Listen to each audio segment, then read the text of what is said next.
രാഹുൽ മാങ്കൂട്ടത്തിനെതിരെ ക്രൈംബ്രാഞ്ചിന് നിർണായക വിവരങ്ങൾ.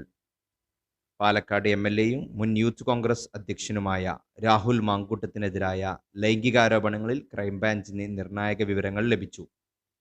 2 യുവതികൾ ഗർഭഛിദ്രത്തിന് വിധേയരായതാണ് പുറത്തുവരുന്ന വിവരം.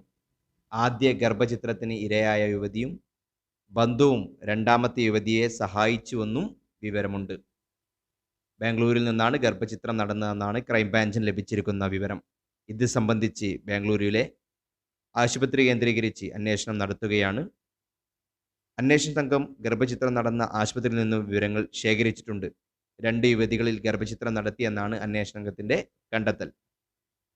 ഇതുമായി ബന്ധപ്പെട്ട് നേരിട്ട് ആരും പരാതി നൽകിയിട്ടില്ല. അതിനാൽ തന്നെ അത്തരത്തിലൊരു കേസെടുക്കാൻ അന്വേഷണ സംഘത്തിന് സാധിക്കില്ല. പരാതിക്കാരെ കണ്ടെത്തുകയും പരാതി നൽകുന്നത് സംബന്ധിച്ച് അന്വേഷിക്കാനും ഒരുങ്ങുകയാണ് അന്വേഷണ സംഘം. പരാതിയില്ലെങ്കിൽ അവരുടെ മൊഴി കൂടി രേഖപ്പെടുത്തി നിയമ നടപടികൾ അവസാനിപ്പിച്ചേക്കും.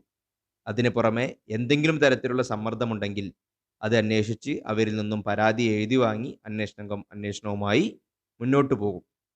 നേരത്തെ രാഹുൽ മാങ്കൂട്ടത്തിന്റെ പേര് പരാതി നൽകിയ രാഷ്ട്രീയക്കാർ ഉൾപ്പെടെയവരിൽ നിന്നും മൊഴിയെടുത്തിരുന്നു. നിർബന്ധിത ഗർഭഛിദ്രം നടത്തിയെന്ന ആരോപണത്തിൽ കേസെടുക്കണമെന്നാവശ്യപ്പെട്ട് പരാതിപ്പെട്ട അഭിഭാഷകനിൽ നിന്നും മൊഴിയെടുത്തു. പരാതി നൽകിയിരുന്ന കേരള കോൺഗ്രസ് നേതാവ് എച്ച് ഹഫീസിൽ നിന്നും നേരത്തെ മൊഴിയെടുത്തിരുന്നു. ആരോപണമുന്നയിച്ചവർ ആരും ഇതുവരെ നേരിട്ട് പരാതികൾ നൽകിയിട്ടില്ല. രാഹുൽ മാങ്കൂട്ടത്തിനെതിരെ പുറത്തുവന്ന ശബ്ദ സന്ദേശം അദ്ദേഹത്തിൻ്റെതാണെന്ന് കണ്ടെത്താൻ ശാസ്ത്രീയ പരിശോധന വേണ്ടിവരും. റെക്കോർഡ് ചെയ്യപ്പെട്ട ഇലക്ട്രോണിക് മാധ്യമം ആരോപണമുന്നയിച്ച യുവതിയുടെ പക്കലാണെങ്കിൽ അത് പരിശോധനയ്ക്ക് ലഭ്യമാകില്ല.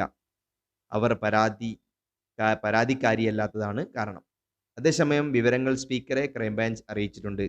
15-ന് നിയമസഭാ സമ്മേളനം നടക്കാനിരിക്കെയാണ് ഇത് എന്നാണ് പ്രത്യേകം ശ്രദ്ധിക്കേണ്ടത്.